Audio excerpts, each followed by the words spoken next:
Okay, thank you. I've got a few questions for you, Ophola from opholamedia. The first question is, how did you fall in love with music? Can you please share us some early memories when you started falling in love with music? So, I've always loved music.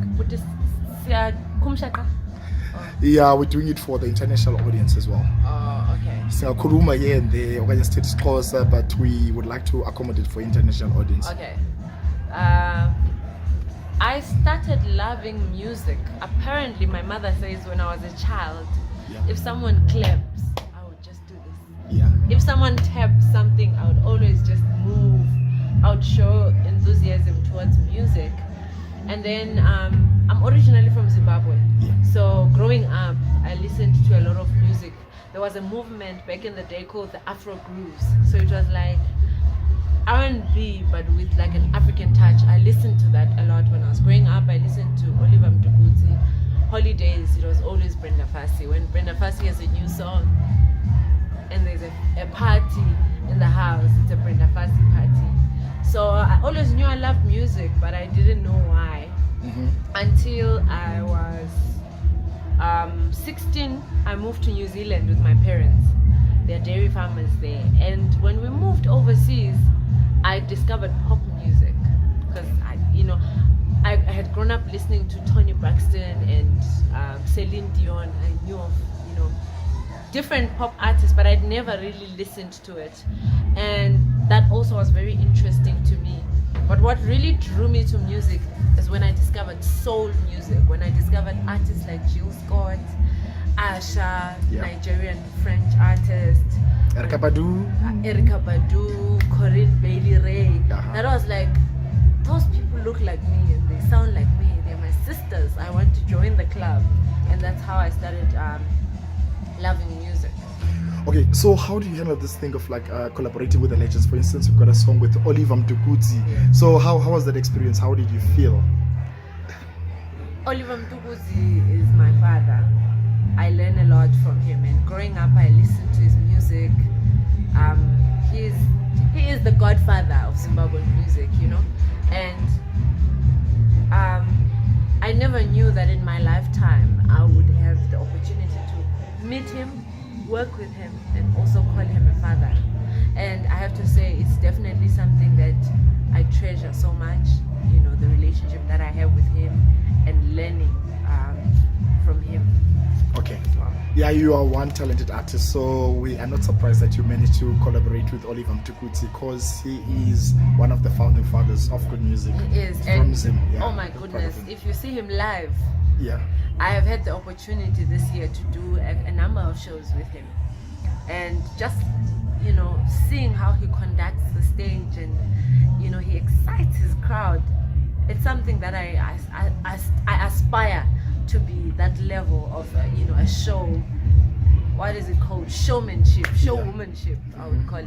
Okay, but I must admit, like the show you had tonight in Noupoort, the audience was with you. You managed to capture them, and they were just going along with you. And you also remixed one of your songs to cater for Noupoort. So you are gonna get there. I believe in you. And then I wanted to ask, like, what is your composition style? Is it like the guitar first, the melodies first, or is it the lyrics first? How do you go about when you're composing a song? So I'm always listening to music. I try to pay attention to what's happening around me. Sometimes it's hard. And from that, I form ideas of what I want to talk to about, because music is a conversation. And as a singer and a songwriter, I'm a vessel, I'm a messenger. Be it I'm talking about love, heartbreak, the love I have for my continent, my mother, my father, experiences that I've been in. I found that I connect the most with my audience when I sing honestly and I sing from my heart. So I try and start a lot of my songs by meditating about what I want to sing about, and then from there, when I first started, I would use the guitar, play the guitar, and then make music according to that chord or that chord progression.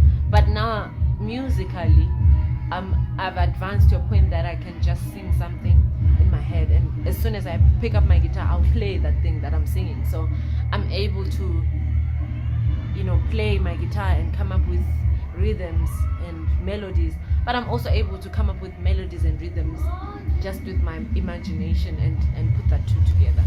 Okay, that's quite fantastic. We like that. And then I also wanted to ask you, how did you come up with your name? How did you add Afrosoul to your name, Berita? Because I believe Berita is like one of your names given to you by parents, yeah? Berita is actually my mother's name. Oh. My real name is thief. Kuku. You thief. Kukuleti Kumalo. Okay. Berita is my mother's name, and the reason I decided to use it as my stage name was because one, Kuku is a very common name in South Africa and in Zimbabwe where I come from. There's so many Kukus. So it didn't feel like the name was special. I love my name, but I didn't feel like as a stage name it would present me to the world the way I wanted to. And secondly, I have a very strong relationship with my mother. Okay. And growing up, seeing the way she raised us, me and my brother and sisters, and the woman that she is, she's someone that to this day I'm still getting to understand my mother. She's a phenomenal woman. And I wanted to use her name because sometimes as young people we get carried away. And one of the reasons why I try and make sure that my music and my personal life is separate is because I never want to use my mother's name in the wrong light. So that's something that's very dear to me, and also something that I use to honor not just my mother but all female figures that have been in my life and that have contributed positively. Okay, that's good. Using your mother's name not in vain, but to pass on the good message through music. Okay, so we also wanted to ask you, what is the difference between performing like at a small town like in Noupoort, like you did tonight, and like at big festivals? Because you also go and perform at big festivals. So what is the difference? Which one do you prefer more? All of them are equal to me.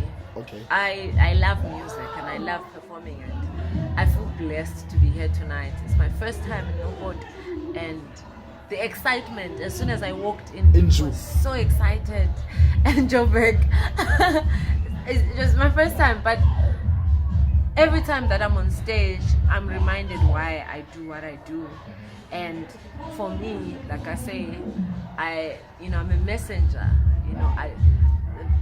Foremost before I go on stage, my spirit goes on stage. So it's a connection that whether I'm playing at a small show and it's a little, restaurant, or I'm playing a big festival, 20,000 people, for me the feeling is the same. I'm nervous before I go on stage because I don't know what's going to happen. Yeah, I saw you were breathing in and out like 2 times, like puffing. I saw you before you started performing. Yeah. And once I'm performing, I'm having so much fun. It's like, why was I so stressed about it? Why? But it's because I love it. I've been doing this for 6 years and I still get that same feeling every time I go on stage. Okay, I like that. Okay, then your song, I think your breakthrough song, Thando Lwethu, was co-written by Busi Smith as well. One of our very own, one of our best in Noupoort. So how did your life change after that song broke through and it went commercial and it was played all over the country? How did your life change, like your career and your life? When me and Busi met up, interestingly, the most interesting fact about Thando Lwethu was that it was written the first night me and Busi ever met. We're not friends, we didn't know each other. How did you guys hook up then? We just connected because of music, because music is special. Who arranged for you guys to hook up? We were at a show. Okay. And at the time, because I was a student, I used to stay at hostel. Yeah. And hostel had a knock-off time whereby after a certain time you can't go back and sleep at Res. So if you leave Res by 10 o'clock, you have to sleep wherever you are. Okay. And I basically went to the show in Tanzania. I took a chance. I knew that the show was going to end late. I didn't have a place to sleep. I got to the show and I looked around and I always would go and ask a girl, and I was like, hi. And I was still performing as Kuku at the time. I am Kuku. where are you sleeping tonight? That's the first thing I ever asked. She's like, no, I stay here in Tanzania. I was like, can I sleep at your place and go home tomorrow? She's like, yes, come.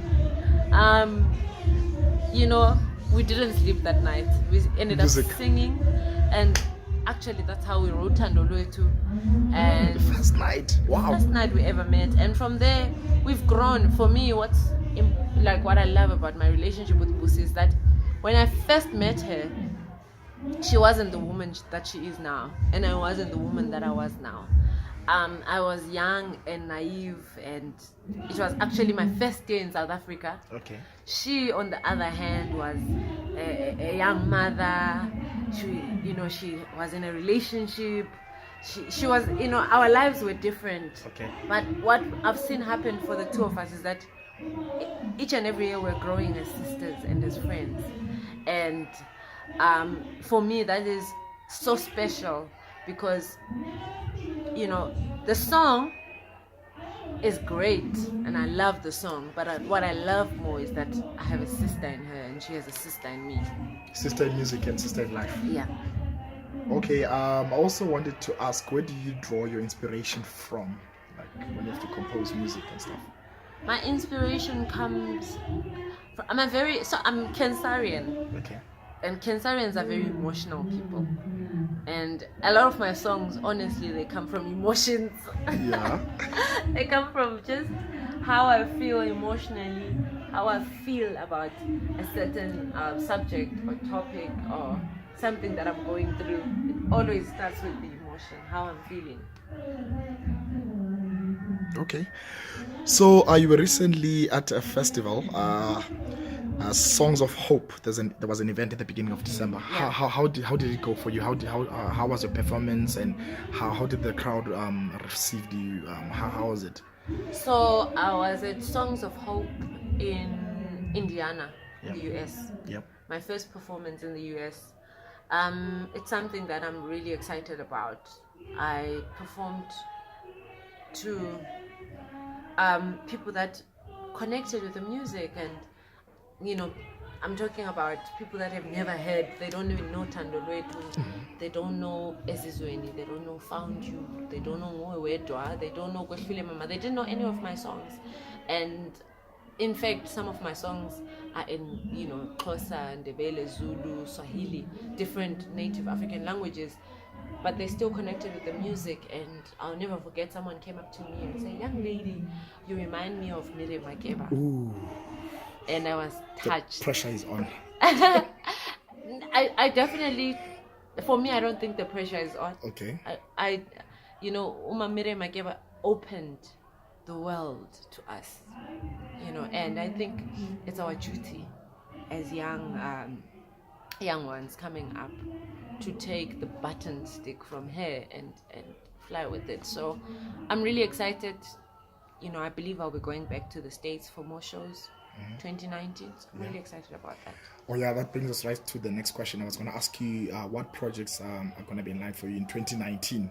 What's coming from Berita Afrosoul for the fans? What must her fans expect from her for 2019? What's happening? New project, new album, feature songs? What's happening? Yeah, you've already said it. There's new music coming. Yeah. We at the start of the year.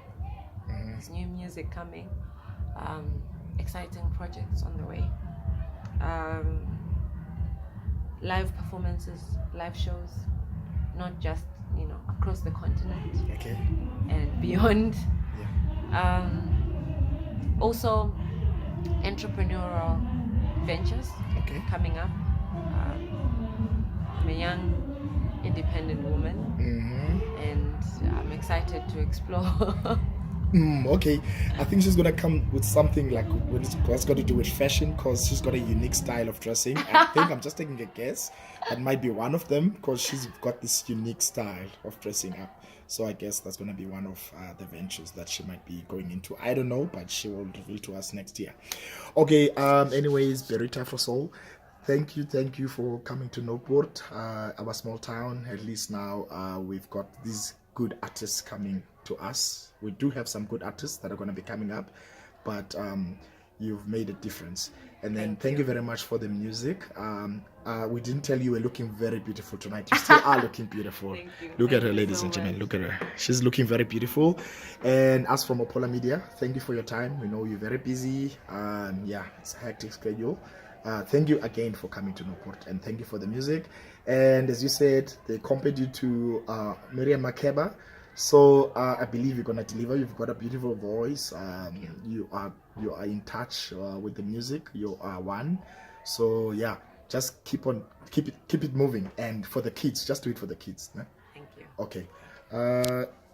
Ladies and gentlemen, this was Ophola from opholamedia with Miss Berita Afrosoul for the first time in Noupoort, 27th December 2018. History. We are making history. Thank you very much. Bye.